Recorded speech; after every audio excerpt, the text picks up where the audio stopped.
백냥을 내놓지 못하면 이 여자는 다시 내 것이오. 차가운 봄밤, 양반 차림의 사내가 문서 한 장을 흔들며 비웃었습니다. 그 옆에 서 있던 여인은 고개를 숙인 채 떨고 있었지요.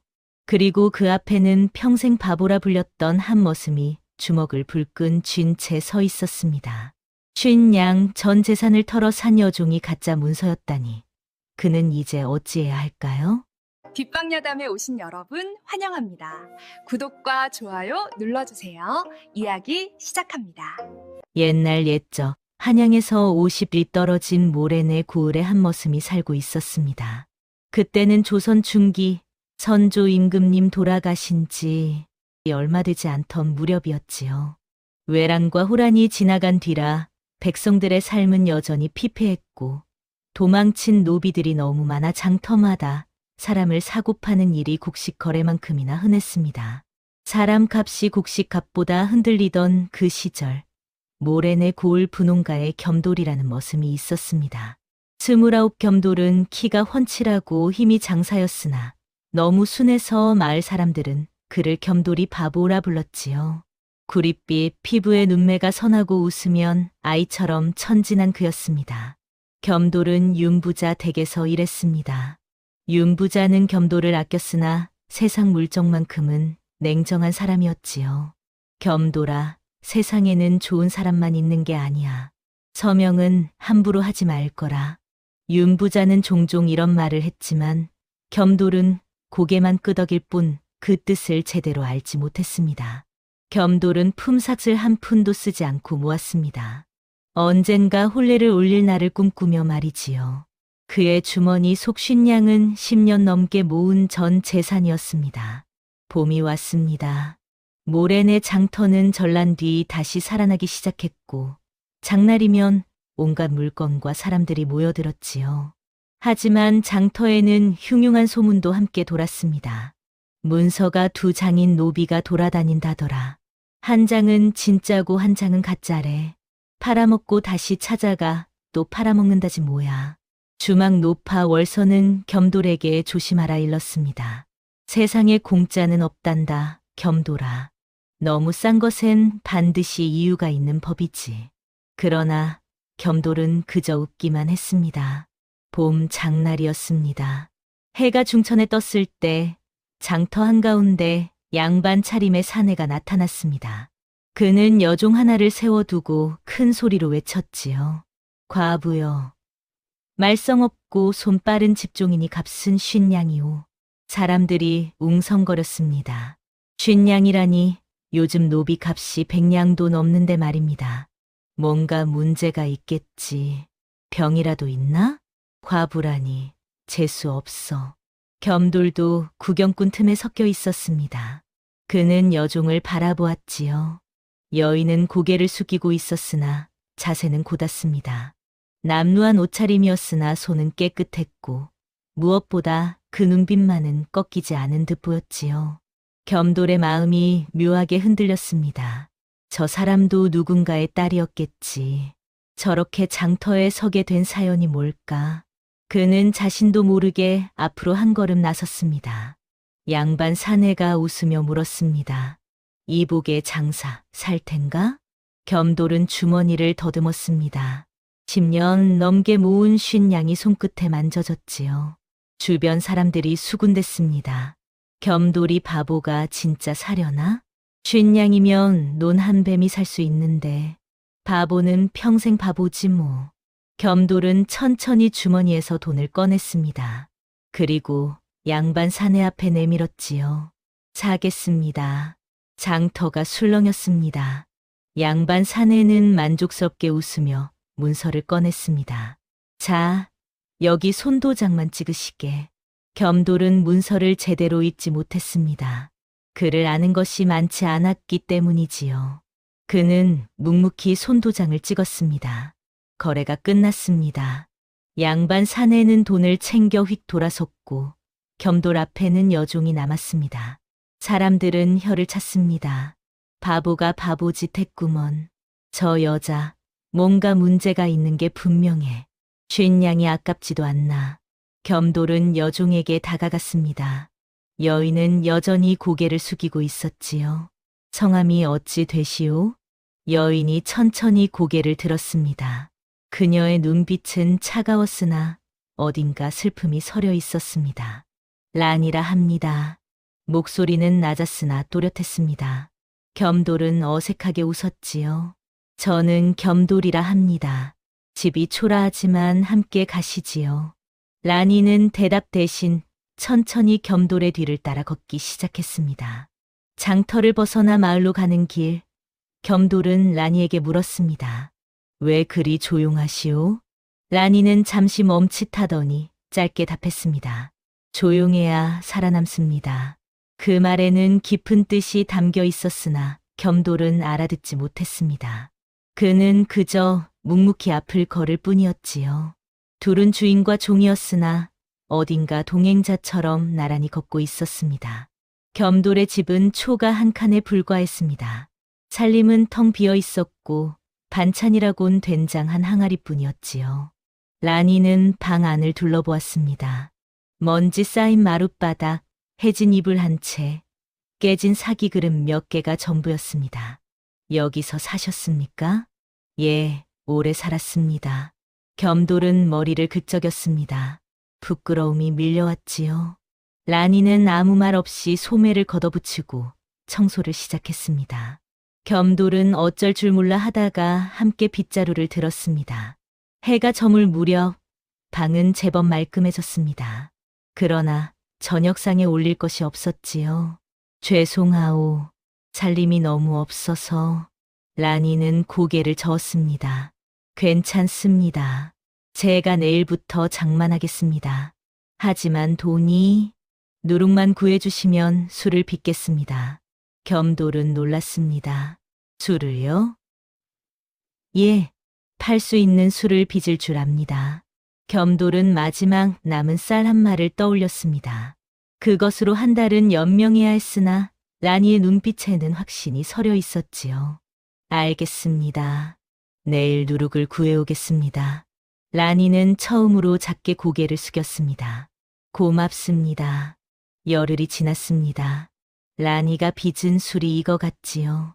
겸돌은 처음 맡아보는 술향에 놀랐습니다. 달콤하면서도 깊은 향이 방 안 가득 퍼졌습니다. 이런 술은 처음 맡아봅니다. 어머니께 배운 법입니다. 매실과 꿀을 조금 넣었습니다. 란이는 술을 항아리에 담았습니다. 겸돌은 그것을 지게에 지고 장터로 향했지요. 주막 높아 월선이 술 한 사발을 맛보더니 눈이 휘둥그레졌습니다. 이게 무슨 맛이냐? 겸돌아, 이거 어디서 났느냐? 란이가 빚었습니다.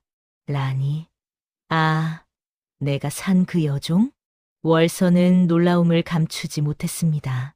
그녀는 곧바로 항아리 하나를 통째로 샀고 소문은 순식간에 퍼졌지요. 장터 사람들이 몰려들었습니다. 그 술 한 사발 주게, 나도 한 병 사겠네. 소리 순식간에 동이 났습니다. 겸돌은 처음으로 자신의 손으로 번 돈을 쥐었습니다. 10냥이었습니다. 단 열흘 만에 말이지요. 겸돌은 집으로 달려갔습니다. 란이에게 돈을 내밀며 웃었습니다. 란이, 다 팔렸습니다. 10냥이나 됩니다. 란이는 돈을 보며 잠시 멍하니 서 있었습니다. 그녀의 눈가에 물기가 맺혔지요. 왜 우십니까? 아닙니다. 그저 오래간만에 제 손으로 무언가를 이뤘다는 생각이 들어서입니다.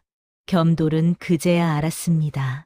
란이에게도 자존심이 있었고 능력이 있었다는 것을 말이지요. 그러나 그들이 모르는 사이 어둠 속에서 누군가가 이 광경을 지켜보고 있었습니다. 고을술 장사를 좌지우지하는 장부자였습니다. 날이 갈수록 란이의 술은 더 유명해졌습니다. 장터마다 사람들이 겸돌네 술을 찾았지요. 겸돌과 란이는 날마다 새벽부터 술을 빚고 장터에 나가 팔았습니다. 한 달 만에 50냥을 벌었고 2달 만에 100냥이 넘었습니다. 처음으로 살림이 생기기 시작했습니다. 쌀독이 채워지고 반찬이 늘어나고 옷도 새 것으로 장만할 수 있었지요. 그러나 겸돌은 여전히 밤마다 부엌에서 잤습니다. 방은 라니에게 내어주고 말이지요. 어느 날 밤 라니가 물었습니다. 어찌하여 저를 가까이 두되 넘지 않으십니까? 겸돌은 화롯불을 쳐다보며 대답했습니다. 무섭지 않게 살고 싶어서입니다. 무섭지 않게요? 예, 라니께서 저를 무서워하지 않았으면 합니다. 주인이라 해서 함부로 하면 그건 사람이 아니지 않겠습니까? 라니의 마음 한편이 따뜻하게 풀리기 시작했습니다. 그녀는 처음으로 이 집이 안전하다고 느꼈지요. 겸돌 나으리. 나으리는 무슨 그냥 겸돌이라 부르십시오. 아닙니다. 나으리십니다. 라니는 작게 웃었습니다. 겸돌도 따라 웃었지요. 타닥타닥 불이 피어오르는 화롯불 앞에서 두 사람의 마음도 조용히 타오르고 있었습니다. 봄이 깊어갈 무렵 장부자가 움직였습니다. 장터 한가운데서 장부자의 부하 셋이 겸돌의 술 항아리를 발로 걷어찼습니다. 이게 뭐야? 허가도 없이 술을 팔아? 항아리가 깨지며 술이 땅바닥에 쏟아졌습니다. 겸돌은 주먹을 불끈 쥐었지요. 무슨 짓입니까? 장부자 어른 허락 없이 장사하는 건 규칙 위반이야. 사람들이 모여들었으나 아무도 말리지 못했습니다. 장부자의 힘이 얼마나 센지 다들 알고 있었기 때문이지요. 겸돌이 덤벼들려는 순간 라니가 그의 손목을 잡았습니다. 겸돌님. 라니, 저들이 저러는데 가만히 있을 수 없습니다. 힘에는 힘으로 맞서면 집이 무너집니다. 참으십시오. 겸돌은 이를 악물었습니다. 라니의 손이 떨리고 있었기 때문이지요. 부하들은 남은 항아리까지 모두 깨뜨리고 갔습니다. 장터 사람들은 겁이 나서 술을 사지 않았습니다. 그날 밤 겸돌은 마당에 주저앉아 고개를 떨구었습니다. 제가 너무 무능해서 라니를 지키지 못했습니다. 라니는 옆에 앉으며 말했습니다. 아닙니다. 겸돌님은 이미 저를 지키고 있습니다. 하지만 힘으로 맞서지 않은 것이 용기입니다. 다른 방법을 찾으면 됩니다. 라니는 하늘의 별을 올려다보았습니다. 저는 본래 서리 집안의 딸이었습니다. 겸돌이 고개를 들었습니다. 라니가 처음으로 자신의 과거를 꺼낸 것이지요. 남편이 억울한 누명을 쓰고 죽었습니다. 저는 살기 위해 스스로 몸을 낮추어 문서에 매였습니다. 라니. 하지만 저는 술 빚는 법만 아는 것이 아닙니다. 장부를 읽을 줄 알고 사람을 다루는 법도 압니다. 라니는 겸돌을 바라보았습니다. 장부자가 만든 벽을 정면으로 뚫을 수는 없습니다. 하지만 옆길은 있습니다. 다른 장시로 가면 됩니다. 겸돌은 라니의 눈빛에서 결기를 보았습니다. 그는 고개를 끄덕였지요. 알겠습니다. 라니가 하자는 대로 하겠습니다.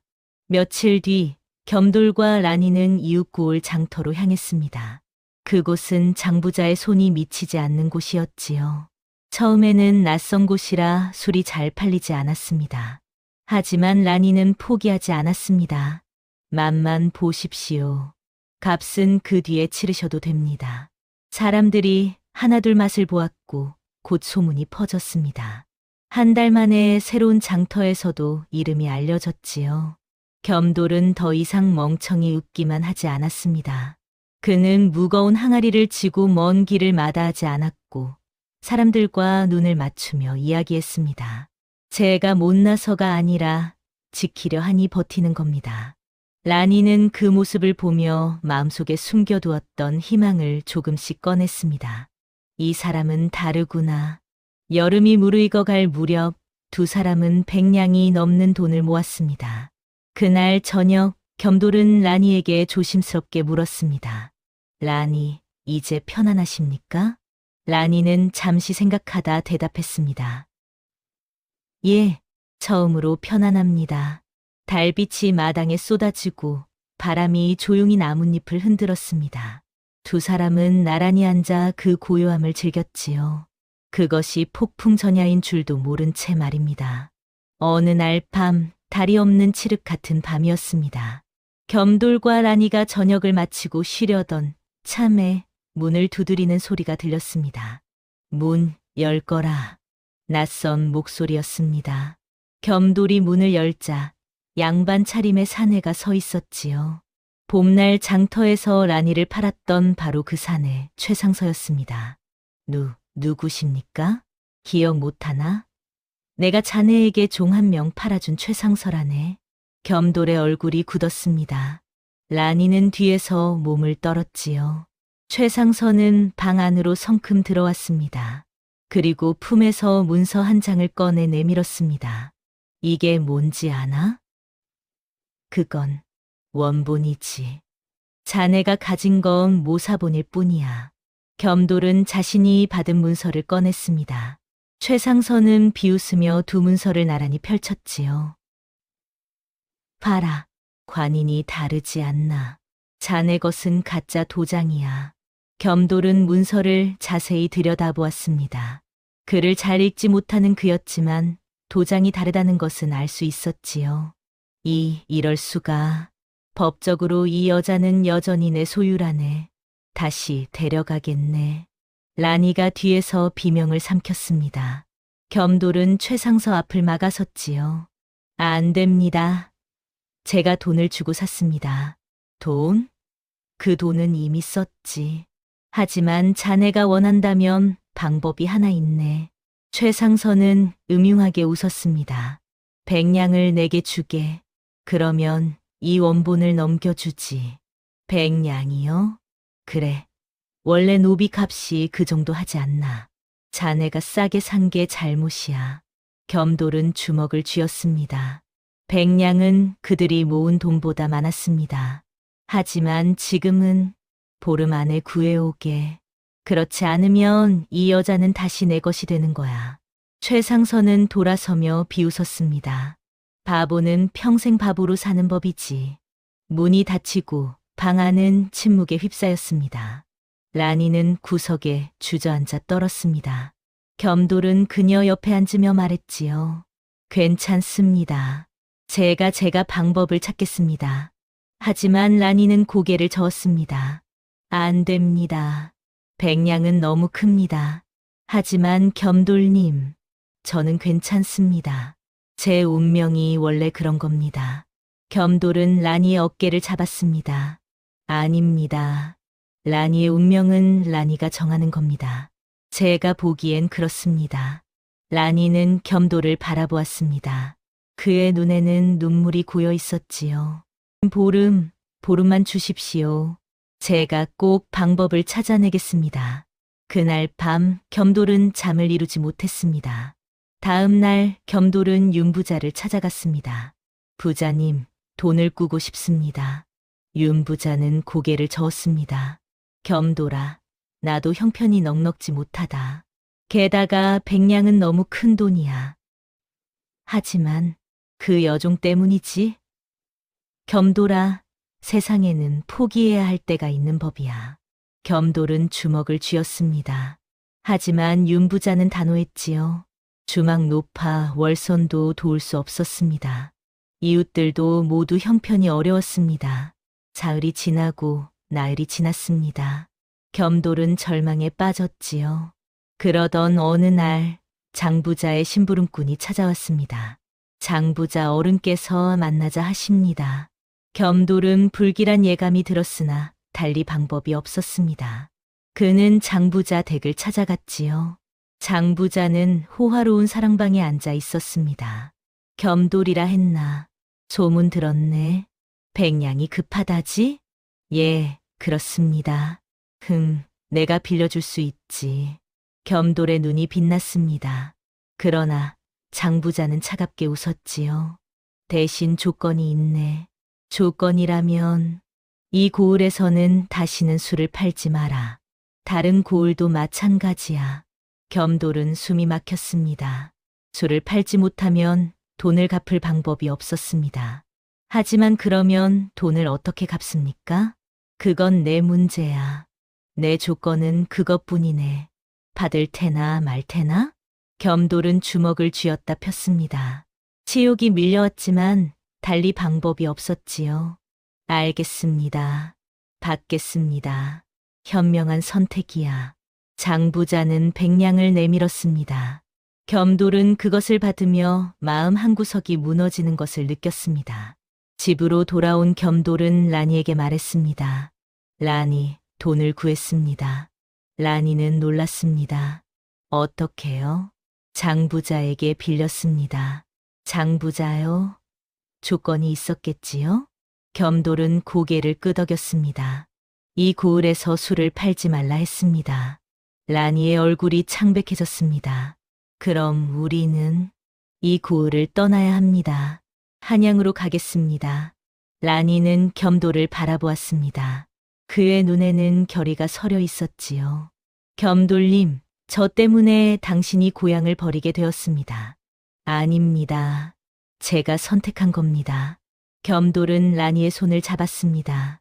라니, 제가 산 건 종이 한 장이 아니었습니다. 당신이었습니다. 라니의 눈에서 눈물이 흘러내렸습니다. 보름째 되는 날 저녁, 겸돌은 최상서를 불러냈습니다. 해가 지기 직전 모래내 장터 한 구석에서 둘은 마주 섰습니다. 돈을 구해왔나? 예, 겸돌은 주머니에서 백냥을 꺼냈습니다. 최상서는 돈을 세며 만족스럽게 웃었지요. 하하, 바보가 생각보다 쓸모가 있구먼. 문서를 내놓으십시오. 최상서는 품에서 원본 문서를 꺼내 내던지듯 건넸습니다. 여기 있네. 이제 그 여자는 진짜 자네 것이야. 겸돌은 문서를 받아 들었습니다. 손이 떨렸지요. 최상서는 돈을 챙겨 돌아서며 비웃었습니다. 바보는 평생 바보로 산다더니 역시 맞는 말이야. 그가 사라지고 겸돌은 문서를 꼭 쥐었습니다. 집으로 돌아온 겸돌은 라니에게 문서를 건넸습니다. 라니, 이제 진짜입니다. 라니는 문서를 받아 들었습니다. 그녀의 눈에서 눈물이 주르르 흘러내렸지요. 겸돌님, 괜찮습니다. 이제 우리는 한양으로 갑시다. 하지만 장부자에게 진 빚은 평생 갚아도 좋습니다. 라니만 있으면 됩니다. 라니는 겸돌을 바라보았습니다. 그 순간 그녀는 깨달았지요. 이 사람은 나를 물건이 아닌 사람으로 샀구나. 그날 밤 두 사람은 짐을 꾸렸습니다. 많지 않은 살림을 보따리에 담았지요. 새벽녘 아무도 모르게 두 사람은 모래내 고을을 떠났습니다. 한양으로 향하는 길, 라니는 뒤를 돌아보았습니다. 고향이 점점 멀어지고 있었지요. 겸돌이 물었습니다. 괜찮으십니까? 라니는 고개를 끄덕였습니다. 예, 괜찮습니다. 이제는 두렵지 않습니다. 둘은 나란히 걸었습니다. 앞길은 막막했으나 함께라면 헤쳐나갈 수 있을 것 같았지요. 한양 저작거리는 모래내 고을과는 비교할 수 없을 만큼 컸습니다. 사람들이 북적이고 온갖 물건이 쌓여 있었지요. 겸돌과 라니는 성 밖 작은 움막의 거처를 정했습니다. 여기서 다시 시작하겠습니다. 라니는 또다시 술을 빚기 시작했습니다. 하지만 한양은 달랐지요. 이미 술 파는 곳이 수없이 많았습니다. 어디서 온 술인지도 모르는 걸 누가 사겠어? 사람들은 거들떠보지도 않았습니다. 한 달이 지났으나 술은 팔리지 않았습니다. 겸돌은 날품팔이로 근근히 생계를 이어갔지요. 어느 날 라니가 말했습니다. 겸돌님, 장터가 아니라 객주나 주막에 납품하는 건 어떨까요? 납품이요? 예, 큰 곳에 안정적으로 공급하면 더 많이 팔 수 있습니다. 겸돌은 고개를 끄덕였습니다. 라니의 말에는 언제나 이치가 있었지요. 라니는 한양의 큰 객주들을 찾아다녔습니다.